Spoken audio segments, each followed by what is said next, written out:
ನಮಸ್ಕಾರ. ಮಹಾಭಾರತದ ಈ ಸಂಚಿಕೆಗೆ ತಮಗೆ ಸ್ವಾಗತ. ಈ ಬಕಾಸುರನ ವಧೆ ಆಯಿತು, ಸ್ವಲ್ಪ ಕಾಲವೂ ಆಯಿತು. ಒಮ್ಮೆ ಒಬ್ಬ ಅಪರಿಚಿತ ಬ್ರಾಹ್ಮಣ ಈ ಪಾಂಡವರು ಉಳಿದುಕೊಂಡಿದ್ದ ಬ್ರಾಹ್ಮಣನ ಮನೆಗೆ ಬಂದ. ಅವನು ಅಲ್ಪ ಕಾಲ ಅಲ್ಲಿ ತಂಗಿದ್ದ. ಆತ ದೇಶ ವಿದೇಶಗಳ ಪರ್ಯಟನೆಯನ್ನು ಮಾಡಿಕೊಂಡು ಬಂದಿದ್ದ. ಅವನಿಗೆ ಬೇರೆ ಸ್ಥಳಗಳಲ್ಲಿ ವಿಶೇಷತೆಗಳ ಗೊತ್ತಿತ್ತು, ತೀರ್ಥಕ್ಷೇತ್ರಗಳ ಬಗ್ಗೆ ಗೊತ್ತಿತ್ತು. ಪಾಂಡವರಿಗೂ ಅವನೊಂದಿಗೆ ವಿಶ್ವಾಸ ಬೆಳೆಯಿತು.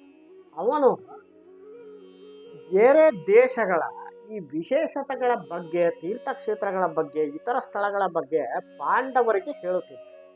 ಹೀಗೆ ಹೇಳುತ್ತಿರುವ ಒಮ್ಮೆ ಸಾಂದರ್ಭಿಕವಾಗಿ ಈ ಪಾಂಚಾಲ ದೇಶದ ದೊರೆ ದ್ರುಪದ, ಅವನಿಗೆ ಇಬ್ಬರು ಮಕ್ಕಳು, ದುಷ್ಟದ್ಯುಮ್ನ ಮತ್ತು ದ್ರೌಪದಿ, ಇಬ್ಬರು ಯಜ್ಞಕುಂಡದಿಂದ ಹುಟ್ಟಿದರು ಎನ್ನುವ ಸಂಗತಿಯನ್ನು ಹೇಳಿದ. ಪಾಂಡವರಿಗೆ ಆಶ್ಚರ್ಯವಾಯಿತು. ಅದು ಹೇಗೆ ಅಮಾನುಷವಾಗಿ ಮನುಷ್ಯರ ಸಂಪರ್ಕವಿಲ್ಲದೆ ಯಜ್ಞಕುಂಡದಿಂದಲೇ ಮಕ್ಕಳು ಹುಟ್ಟುತ್ತಾರೆ ಎಂದು ಇದೇನು ವಿಚಿತ್ರ ಅನಿಸಿತು.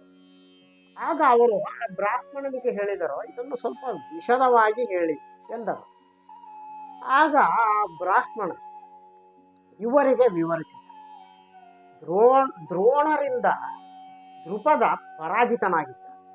ಆ ದ್ರುಪದನಿಗೆ ಈ ದ್ರೋಣನಿಂದ ಪರಾಜಿತನಾದ ನಂತರ ಆ ದ್ವೇಷದ ಬೆಂಕಿ ತನ್ನ ಹೃದಯದಲ್ಲಿ ಉರಿಯುತ್ತಲೇ ಇತ್ತು. ಹಗಲು ರಾತ್ರಿ ಅವನಿಗೆ ಇದೊಂದೇ ವಿಷಯವಾಗಿ ನಿದ್ದೆ ಮಾಡುವುದಕ್ಕೂ ಆಗುತ್ತಿರಲಿಲ್ಲ. ಅವನಿಗೆ ಏನಾದರೂ ಮಾಡಿ ಈ ಪ್ರತೀಕಾರವನ್ನು ತೀರಿಸಿಕೊಳ್ಳಲೇಬೇಕು, ಆ ದ್ರೋಣನನ್ನು ಕೊಲ್ಲಬೇಕು ಎನ್ನುವುದೇ ಅವನ ಗುರಿಯಾಗಿದೆ. ಆದರೆ ಅವನಿಗೆ ಇದು ಸಾಧ್ಯವಿರಲಿಲ್ಲ. ಯುದ್ಧ ಮಾಡಿ ಆ ದ್ರೋಣನನ್ನು ಗೆಲ್ಲುವ ಶಕ್ತಿ ಅವನಲ್ಲಿರಲಿಲ್ಲ. ಹಾಗಾಗಿ ಅವನು ಯೋಚಿಸಿದ, ನನಗೆ ಒಬ್ಬ ಆ ದ್ರೋಣನನ್ನು ಕೊಲ್ಲುವಂತಹ ಒಬ್ಬ ಪುತ್ರ ಬೇಕು. ಅದಕ್ಕೆ ಏನು ಮಾಡೋದು?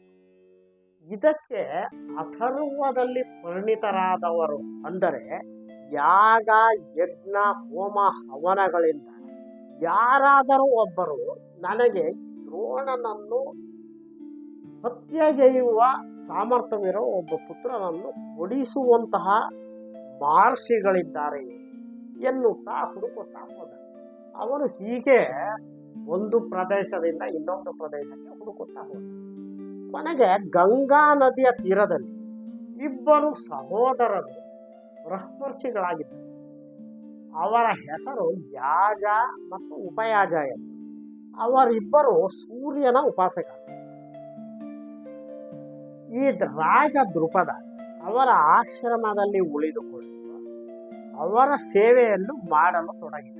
ಸ್ವಲ್ಪ ದಿನಗಳ ನಂತರ ಆತ ಈ ಉಪಯಾಜ ಮುನಿಯಲ್ಲಿಗೆ ಏಕಾಂತದಲ್ಲಿ ವಿನಂತಿಸಿಕೊಂಡ.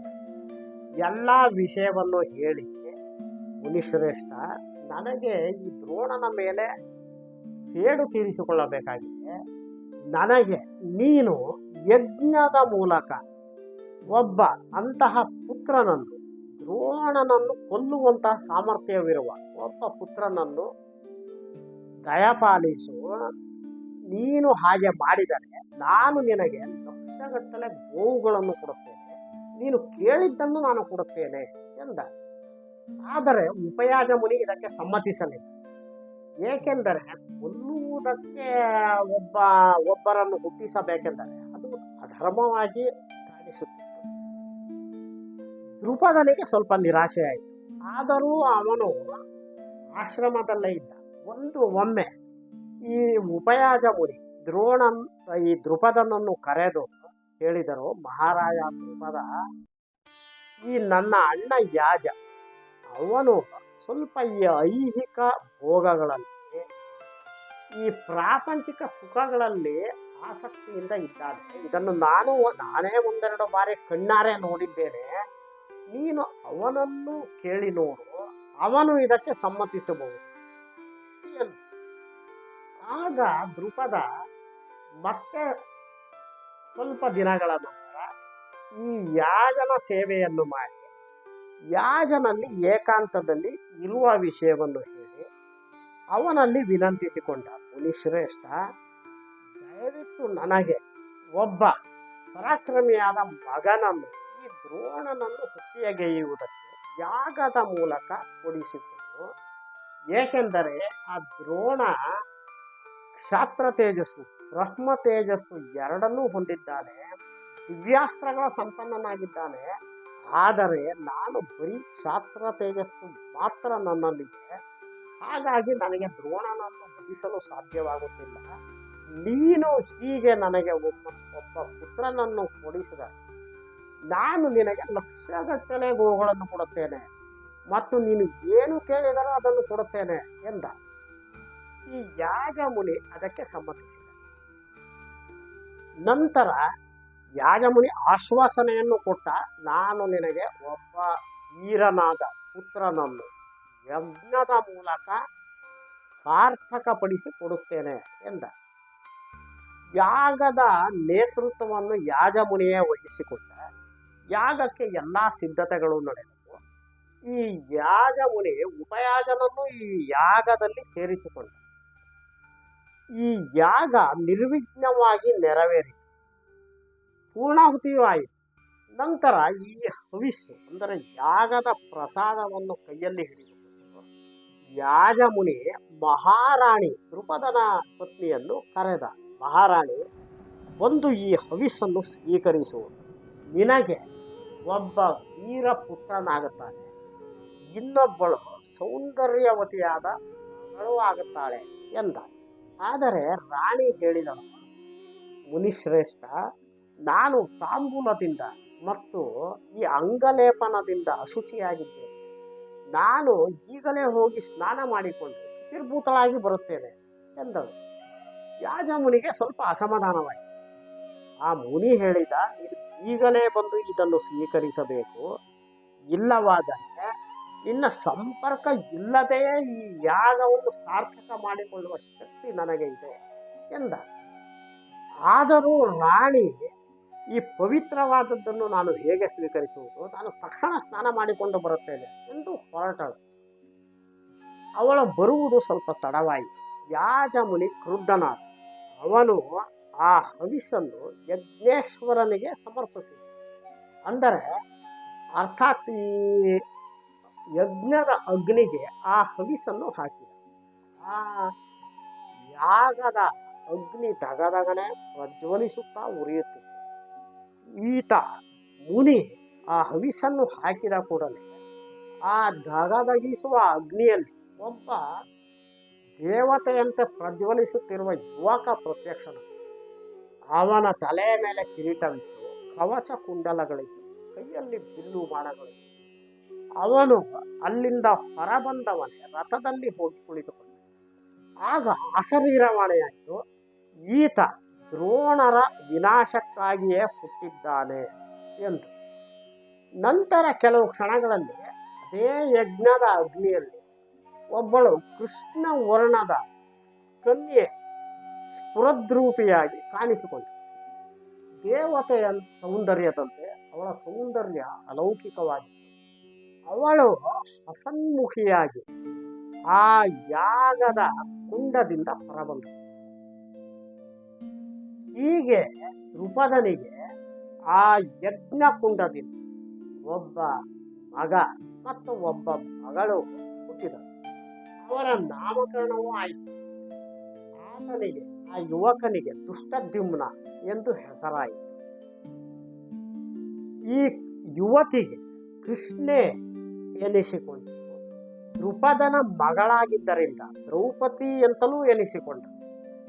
ಅಂತಹ ಮಹಾಯಜ್ಞವನ್ನು ಮಾಡಿದ್ದರಿಂದ ದ್ರುಪದನಿಗೆ ಯಜ್ಞಸೇನ ಎಂದು ಹೆಸರಾಯಿತು.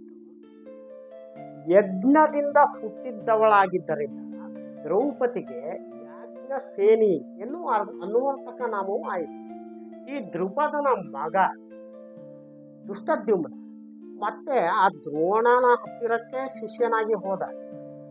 ದ್ರೋಣನಿಗೆ ಈತ ನನ್ನನ್ನು ವಧಿಸುವುದಕ್ಕಾಗಿಯೇ ಹುಟ್ಟಿರುವುದು ಎನ್ನುವುದು ಚೆನ್ನಾಗಿ ಅರಿತು.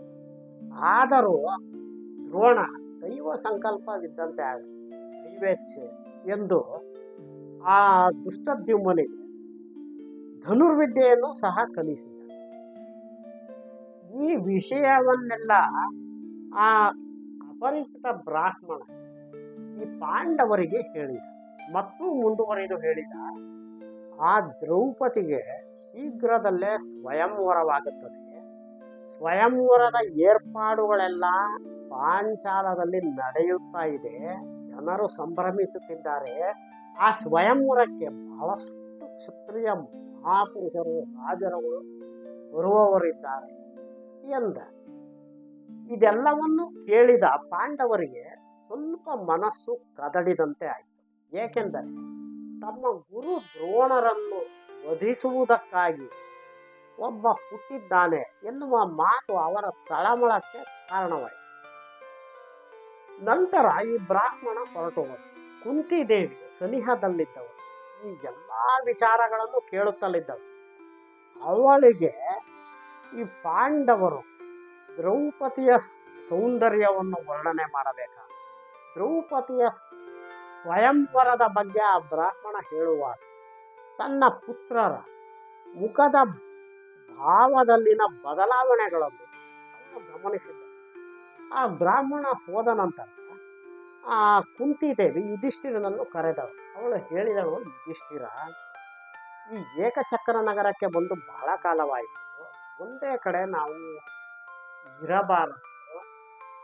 ಇಲ್ಲಿ ಈಗ ಭಿಕ್ಷೆಯೂ ಸ್ವಲ್ಪ ಕಮ್ಮಿಯಾಗಿ ಆದಂತೆ ಅನಿಸುತ್ತಿದೆ. ನಾವು ಇಲ್ಲಿನ ಸಜ್ಜನರು ನಮ್ಮನ್ನು ಉಪೇಕ್ಷೆ ಅಥವಾ ಉದಾಸೀನ ಮಾಡುವ ಮೊದಲು ನಾವು ಇಲ್ಲಿಂದ ತೆರಳೋಣ.